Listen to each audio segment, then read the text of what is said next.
Assalamualaikum warahmatullahi wabarakatuh. Kembali lagi bersama saya di bab 4 kali ini, yaitu tentang IP address dan subnetting berkaitan dengan MTCNA.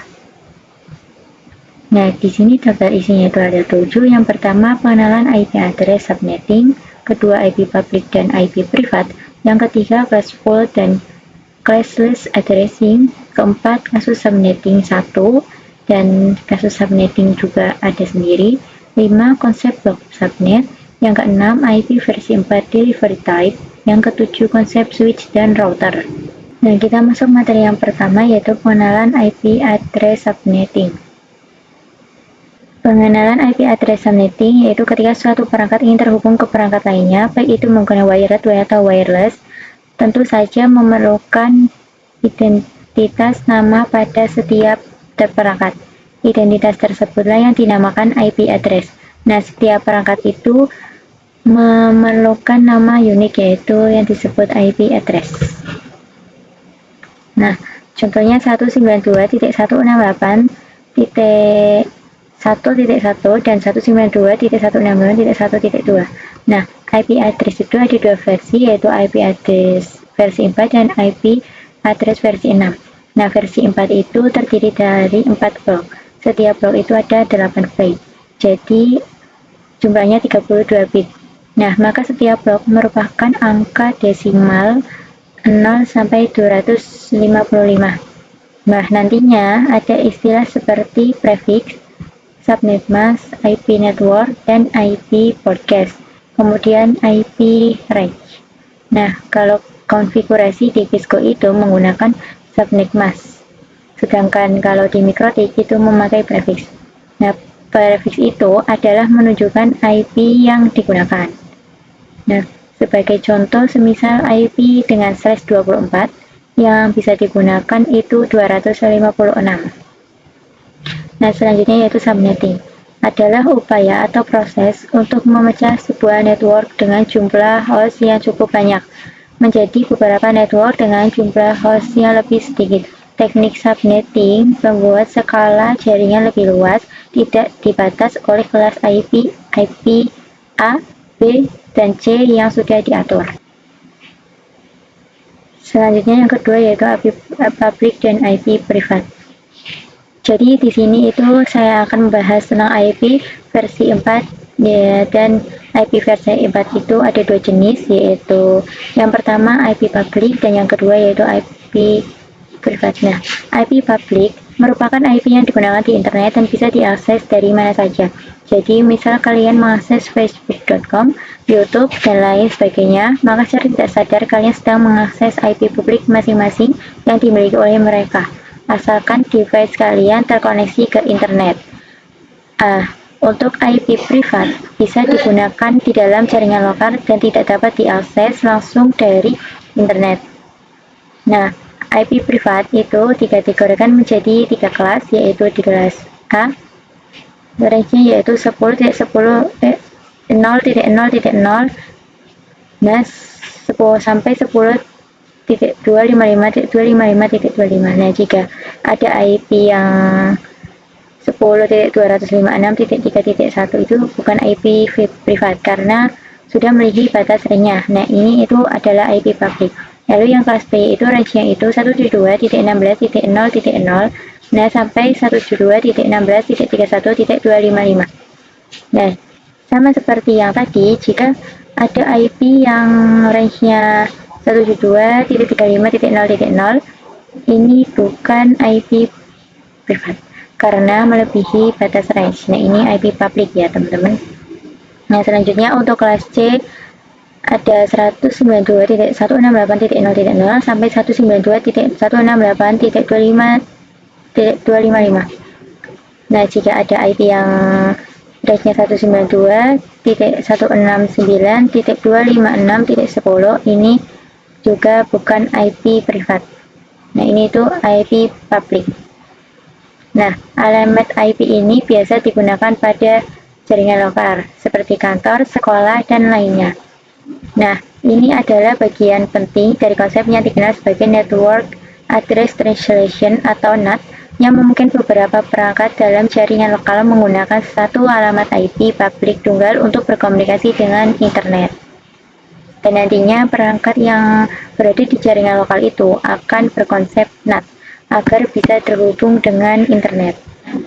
Router yang terhubung dengan jaringan lokal tersebut akan menerjemahkan IP privat mereka ke alamat IP publik mereka. Kita masuk pembahasan yang ketiga, itu classful dan classless addressing. Nah, di IP privat dan IP publik diklasifikasikan berdasarkan kelas. Nah, yaitu ada 5 kelas, yaitu kelas A, B, C, D, dan E. Tetapi di kelas D dan E itu tidak bisa digunakan. Nah, di setiap kelas itu sudah ditentukan nilainya masing-masing. Nah, di kelas A yaitu 1 sampai 126, yang kelas B 128 sampai 191, yang kelas C 192 sampai 223. Nah, pada tabel ini itu lebih detail dijelaskannya.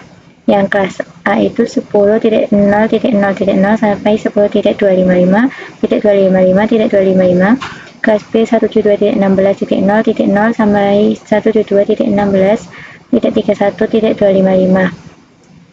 Nah, kelas C itu 192.168.0.0 sampai 192.168.255.255. Nah, sebagai contoh ini ada IP 90.188.23.10 itu, ini termasuk kelas A. Nah, ini terdapat kolom slash notation.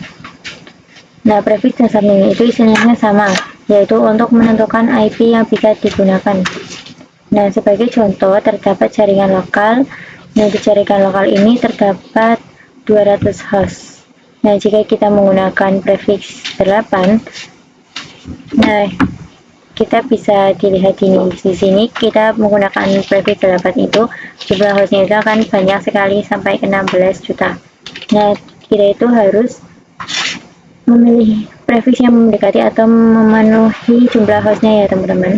Nah, kita bisa lihat jumlah host yang mendekati 200, yaitu di kelas C itu terdapat prefix 24, yaitu jumlah hostnya itu 256, yang berarti jumlah host ini sudah memenuhi jumlah host yang dibutuhkan. Nah, selanjutnya itu keempat, kasus subnetting 1. Untuk melakukan proses subnetting, kita itu akan melakukan beberapa proses seperti prefix yang sesuai, subnet mask, mencari IP network, mencari IP port address, mencari range IP yang bisa digunakan. Nah, prefix dan subnet itu menentukan jumlah IP yang bisa digunakan. Lalu IP network itu tanda atau identitas alamat pada suatu jaringan LAN. Kalau IP broadcast itu alamat yang digunakan untuk melakukan pengiriman informasi ke semua host yang ada pada jaringan LAN tersebut. Nah, range IP berapa saja yang bisa digunakan, yaitu berapa dikurangi berapa. Nah, grafik itu kan digunakan di mikrotik, sedangkan subnet mask digunakan di hijau. Nah, di sini terdapat contoh jaringan LAN yang berisikan 12 PC. Nah, kini kita akan pakai IP kelas B, yaitu 72.16.0.0 sampai 172.31.255.255. Nah, di sini itu kita akan memecahkan kasus subnetting 1 ini. Nah, pertama itu kita harus mencari prefixnya terlebih dahulu. Nah, cara mencari prefix itu dengan cara 2/4 itu agar hasilnya itu mendekati atau sudah memenuhi jumlah PC. Nah, di sini kalau 2/3 itu kan sama dengan 8. Nah, itu belum memenuhi. Jadi di sini itu agar memenuhi jadinya 2/4. Ini lebih baik melebihi daripada kurang, yaitu 16. Nah, 16 ini sudah melebihi 12 PC. Nah, jadi setelah itu jika sudah menemukan pangkatnya, kita kurangkan ya teman-teman. Nah, 32 dikurangi pangkat 4, yaitu sama dengan 28. Nah, lalu kita akan mencari total IP-nya, yaitu dengan cara 2 pangkat 32 dikurangi 28, jumlah fisiknya ini. Nah, jadi 2 pangkat 32 kurangi 28 sama dengan 2 pangkat 4. Nah, lalu dijumlah sama dengan 16. Jadi total IP-nya itu 16. Nah, kita mencari subnetmask. Jadi rumus mencari subnetmask itu adalah 256 dikurangi 16 itu jumlah total IP, yaitu 240. Nah, jadi untuk subnetmask itu 255.255.255.240. Nah, kemudian untuk IP network itu rumusnya yaitu box subnetnya itu 0, 16 itu kita masukkan total IP-nya. Nah, 32 itu 16 dikali 2 atau 16 tambah 16 itu 32. Nah, lalu 32 ditambah 16 yaitu 48. Nah, untuk IP broadcast itu dikurangi ya teman-teman, jadi IP networknya itu dikurangi 1. Nah, jadi 16 kurangi 1 15, 32 kurangi 1 menjadi 31, 48 kurangi 1 menjadi 47. Dan jadi di sini itu untuk blok subnet yang pertama, lalu ini blok subnet yang kedua, dan ini blok subnet yang ketiga. Nah, jadi jumlahnya ada 3 blok subnet. Nah, untuk mencari range IP itu menggunakan blok subnetnya pertama, yaitu ada 172.16. Maaf, ini 10.0 ya, sampai 172.16.10.15. Dan IP network dan IP broadcast ini tidak bisa digunakan karena IP network itu sebagai IP awal dan IP broadcast itu sebagai IP akhir. Nah, di sini itu 0 itu menggunakan IP network. Nah, 0 itu sebagai IP network dan 15 itu sebagai IP broadcast. Nah, IP yang bisa digunakan itu yaitu 172.16.10.1 sampai 172.16.10.14. Pembahasan selanjutnya yaitu yang kelima, konsep blok subnet. Nah, di sini kita menggunakan IP yang sudah di subnetting, yaitu ada IP network dan IP broadcast. Nah, juga ini IP yang juga sudah konfigurasi menggunakan 10.10.10.0/27 atau prefixnya. Nah, konsep blok subnet itu diibaratkan seperti gedung bertingkat. Nah, tingkat 1, tingkat 2, tingkat 3. Nah, untuk di lantai 1 itu dia menggunakan blok subnet 0 sampai 31, di lantai 2 itu menggunakan 32 sampai 64. Nah, yang lantai 3 itu menggunakan 64 sampai 95. Nah, di sini terdapat PC 1 dan PC 2. Nah, pada PC 1 itu menggunakan IP 10.10.10.15. Ya, di PC 2 itu menggunakan 10.10.10.2. Nah, pada dua PC ini bisa berkomunikasi karena mereka menggunakan box subnet kelas pertama ini yang sama, yaitu divisi 1 dia menggunakan 15 itu termasuk di kelas pertama karena 0 sampai 31. Nah, 15 itu termasuk. Nah, pada divisi 2 itu dia menggunakan 2 dan itu juga termasuk ke dalam kelas pertama ya. Nah, sedangkan untuk IP yang kedua yaitu 10.10.10.61, para PC 2 10.10.10.2. Nah, itu tidak bisa berkomunikasi karena kedua PC ini menggunakan blok subnet yang berbeda. Pada PC 1 itu dia menggunakan 61. Nah, yang dimana itu sudah masuk ke kelas kedua. Nah, blok subnet yang kedua ini. Nah, sedangkan PC 2 itu menggunakan blok subnet yang ke-1. Nah, jadi kedua PC itu menggunakan blok subnet yang berbeda, jadi dia tidak dapat terhubung. Selanjutnya kita akan membahas yang keenam, yaitu IP versi 4 delivery type.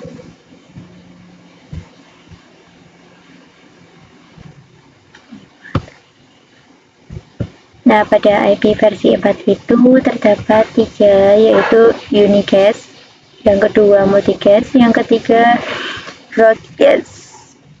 Nah, pada Unicast itu dia adalah one-to-one communication, yaitu proses pengiriman data tepat diterima satu host jaringan.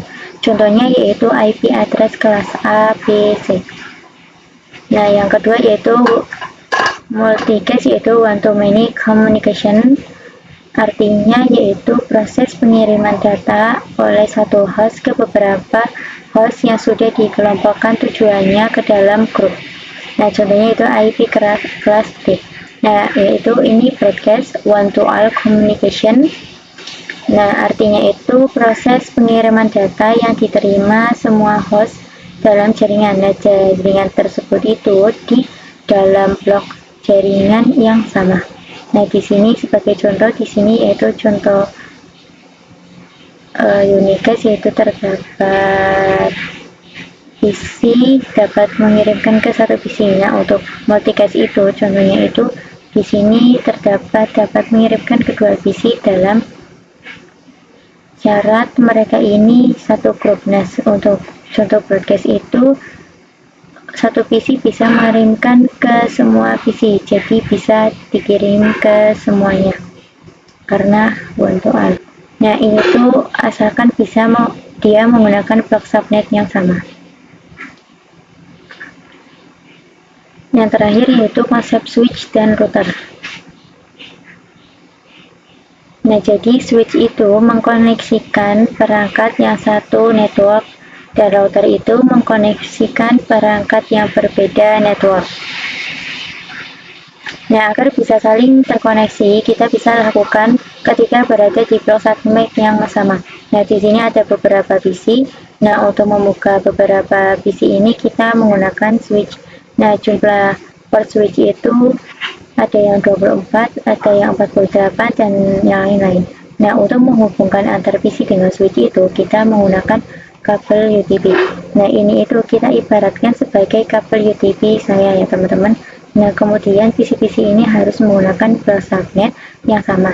Jadi kita menggunakan blok subnet yang pertama yaitu 10.1, 10.2, 3, 4, 5. Nah, sampai ke 10.31. Nah, untuk ini tuh ada switch lagi dan beberapa PC untuk menghubungkan juga dengan kabel TV. Nah, di sini kita menggunakan blok subnet yang kedua yaitu 10.33, 34, 36, dan 37. Nah, dia bisa saling komunikasi. Nah, intinya agar bisa saling berkomunikasi, dia harus menggunakan blok subnet yang sama. Nah, agar antar PC 1 dan PC 2 itu bisa saling berkomunikasi walaupun berbeda blok subnet itu, kita memerlukan bantuan. Nah, bantuannya itu berupa router ini. Nah, router ini itu yang akan mengelola routing paket data antar subnet tersebut. Nah, untuk bab 4 kali ini sudah selesai. Terima kasih sudah menonton. Wassalamualaikum warahmatullahi wabarakatuh.